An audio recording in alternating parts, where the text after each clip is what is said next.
Assalamualaikum warahmatullahi wabarakatuh. Ketemu lagi sama Bu Lydia hari ini di hari Jumat yang cerah.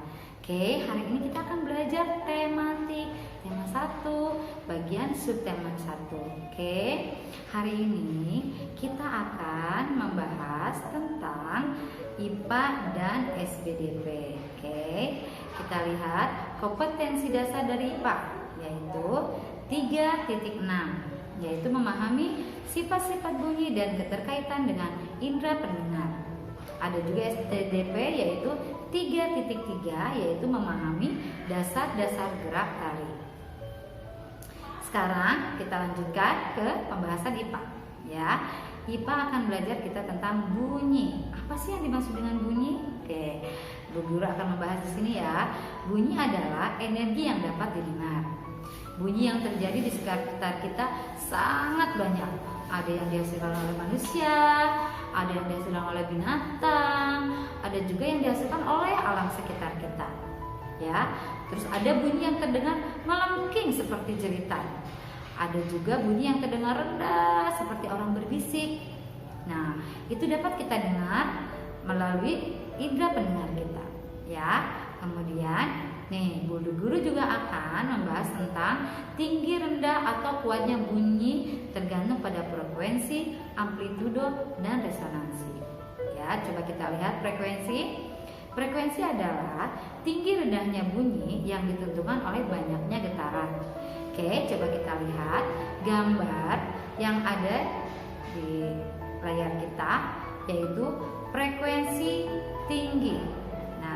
Frekuensi tinggi ini diperlihatkan dengan panjang gelombangnya kecil-kecil, ya, karena dia frekuensinya tinggi, jadi merapat. Oke. Nah, sekarang kita lihat frekuensi rendah.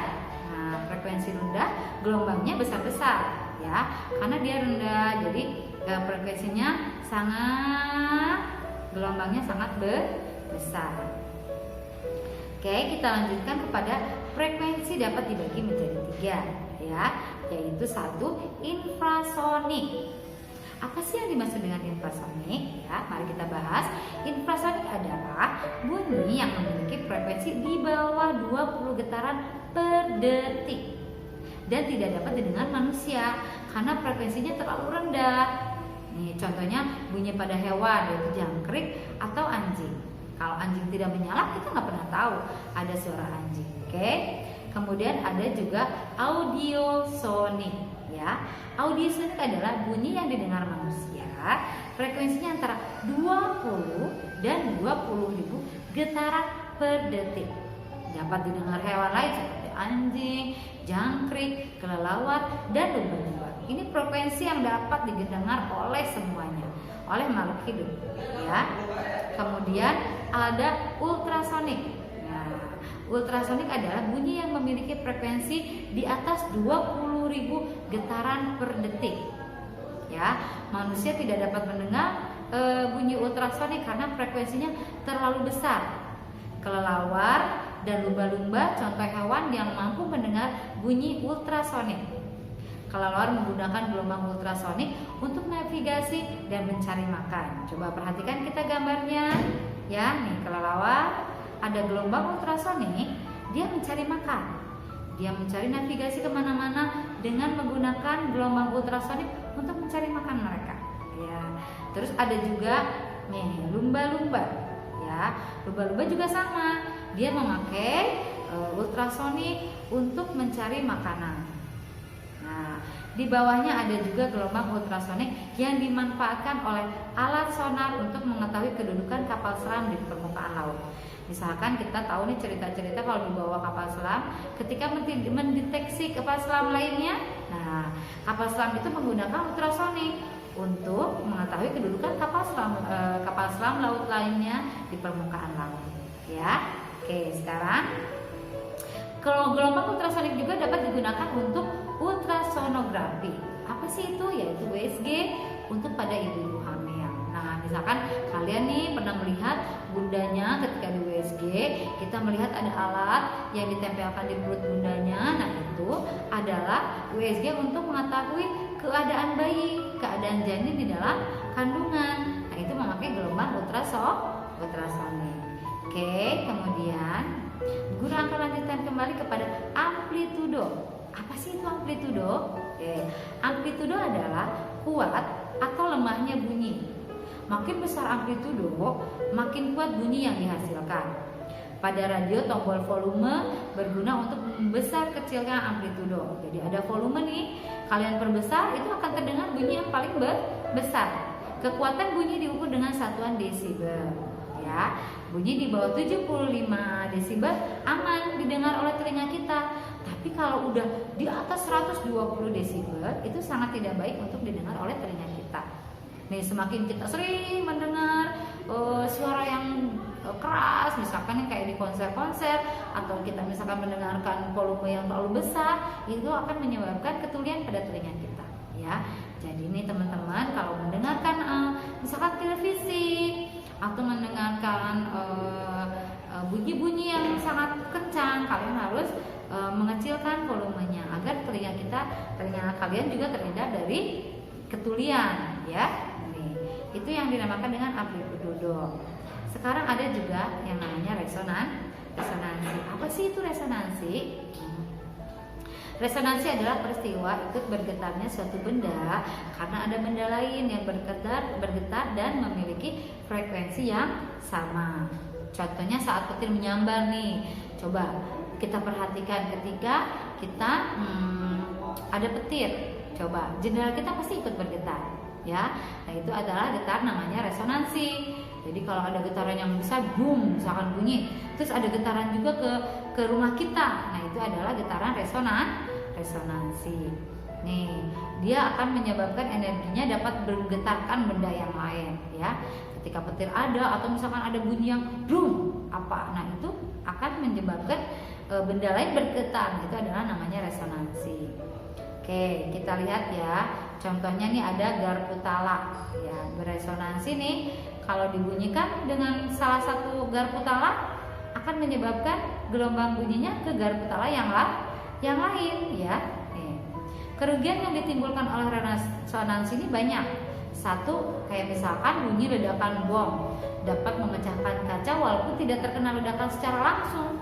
Misalkan bom apa tuh besar sekali bunyinya, itu bisa mengakibatkan kaca jendela kita misalkan pecah, atau misalkan kaca jendelanya mobil atau apapun itu pecah. Itu bom yang ledakannya yang sangat tinggi, dahsyat, ya. Terus ada juga getaran kereta api secara terus menerus dapat merusak bangunan. Nih, rumah yang biasanya yang di pinggir kereta, di pinggir lintasan kereta api, biasanya kalau datang kereta api itu dia ikut bergetar.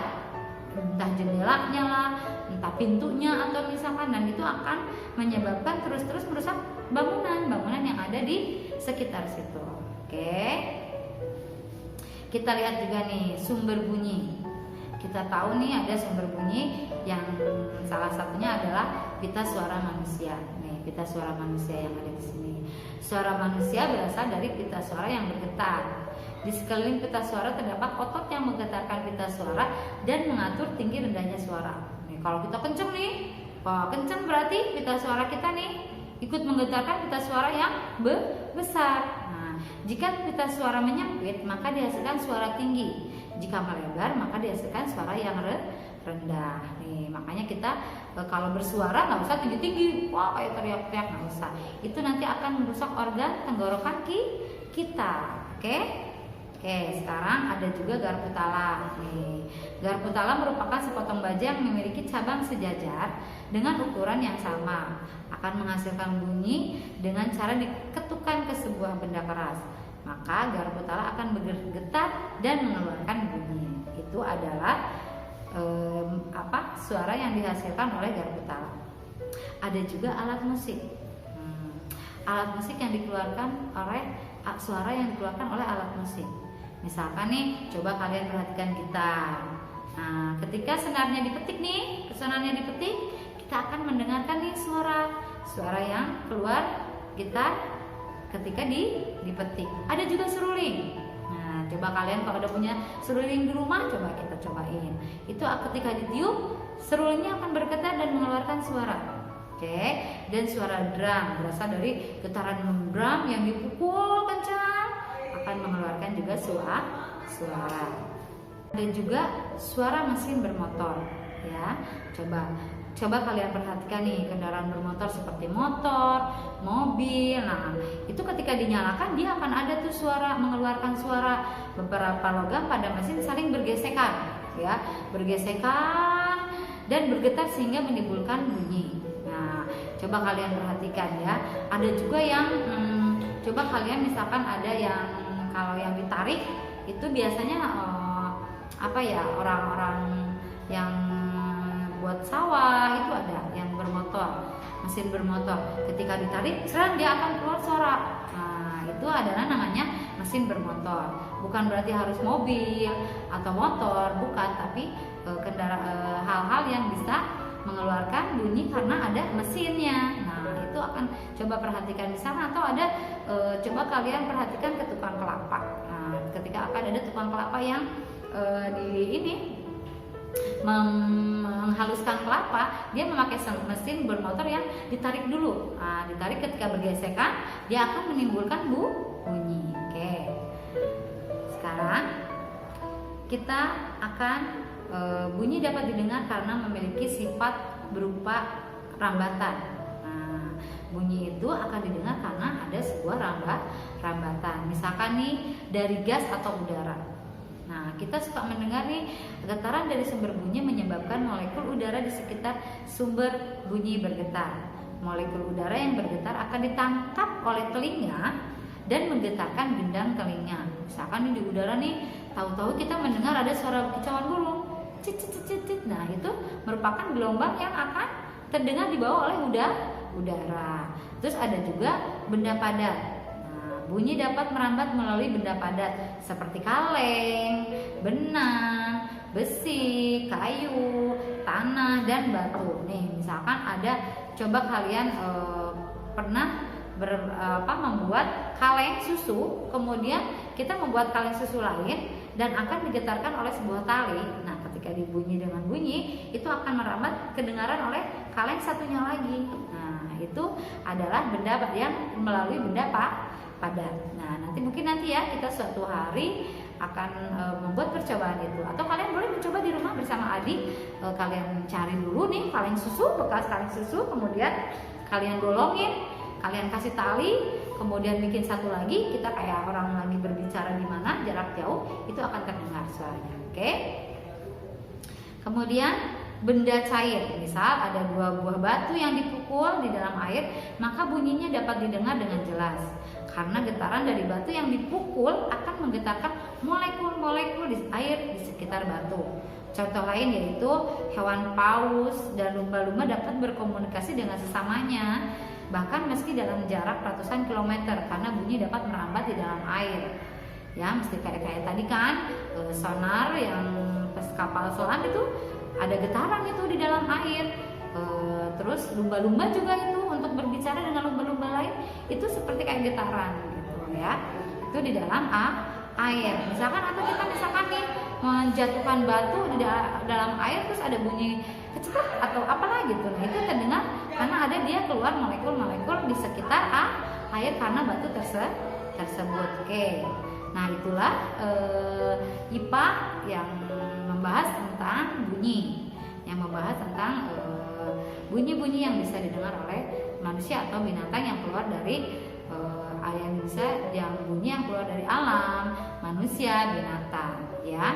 Oke, sekarang kita masuk ke SBDP. Kita akan belajar tentang gerak tari, ya.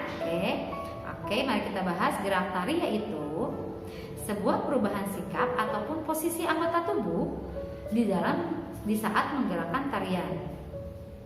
Kita lihat ya, gerakan dasar tari itu termasuk sebuah fungsi komunikasi tertentu yang dimainkan ke dalam koreografi atau orang yang membuat tari. Jadi setiap koreografi atau pencipta tari itu biasanya memiliki tujuan-tujuan ketika gerakan. Misalkan ada gerakan tangannya ke atas, ada tangannya ke bawah, itu mereka memiliki arti. Oke, sekarang kita lihat gerakan-gerakan yang terdapat di gerakan tari.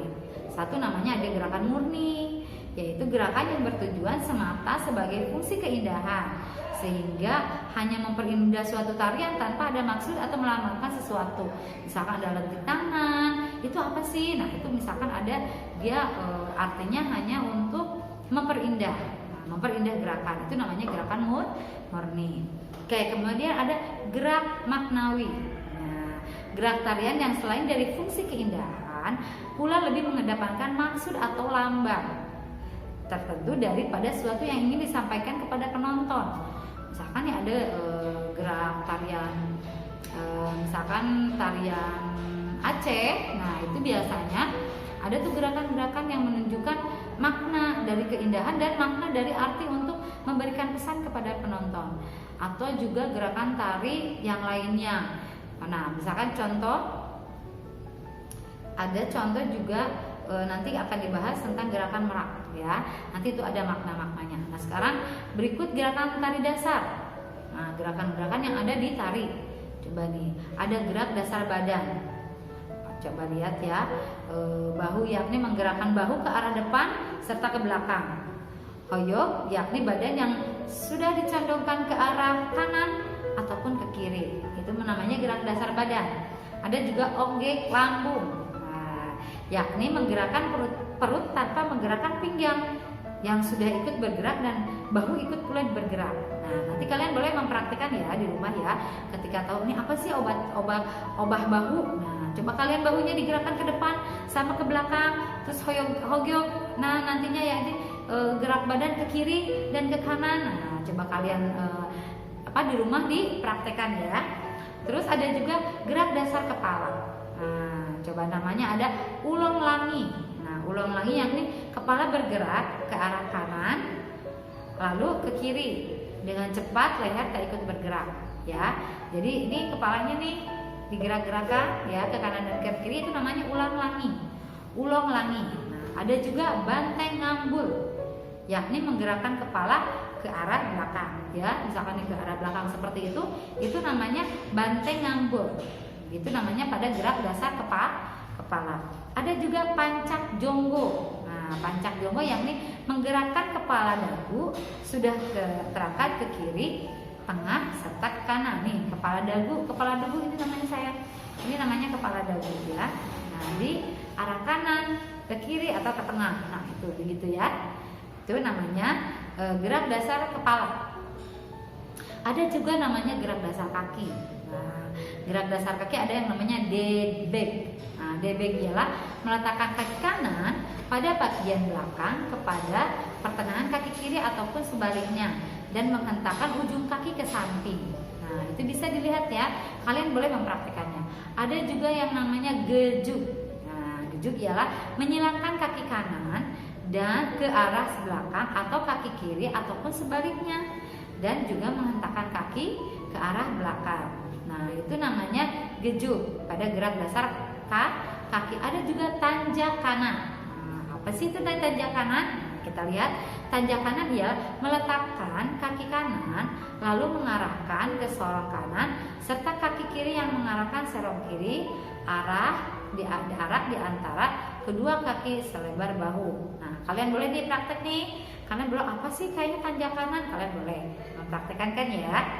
Kemudian ada juga namanya mendak, yakni kedua kaki yang dibuka agak lebar lalu ditekuk, ya, badannya tetap tegak atau seperti kuda-kuda. Itu biasanya banyak di tari-tarian, apalagi tari Sunda. Itu banyak sekali gerak tegak atau seperti kuda-kuda. Nah, itu banyak sekali tariannya. Itu namanya gerak dasar kaki. Ada juga gerak dasar tangan. Ada yang namanya nyekiting. Apa sih nyekiting? Nyekiting merupakan pertemuan ibu jari pada jari tengah yang membuat lingkaran jari yang melengkung. Jarinya yang lainnya melengkung, ya.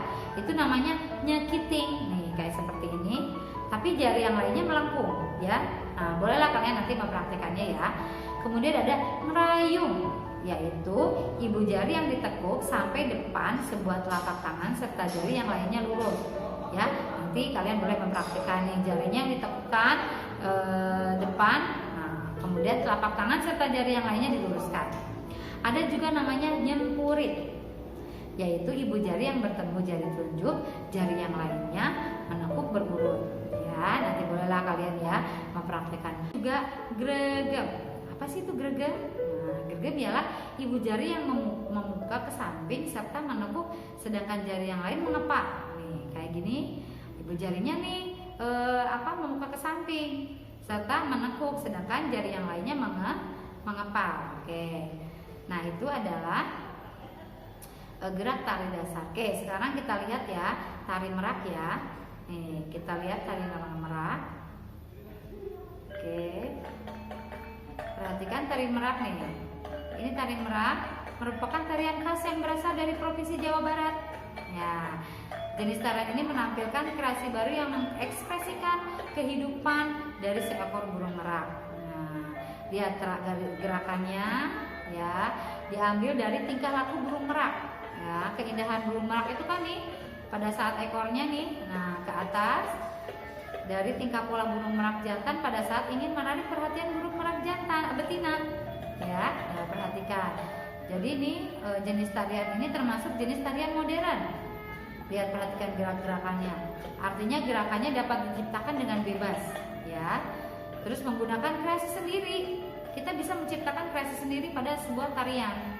Tarian merak ini diiringi dengan musik gending macan ucul.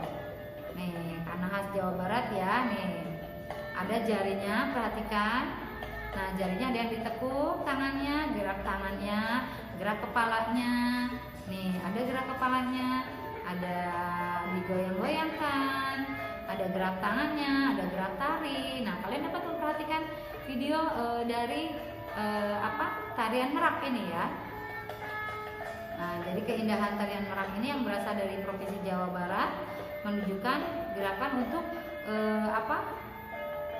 burung merak jantan mencari perhatian burung merak betina.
kembali Merak ya.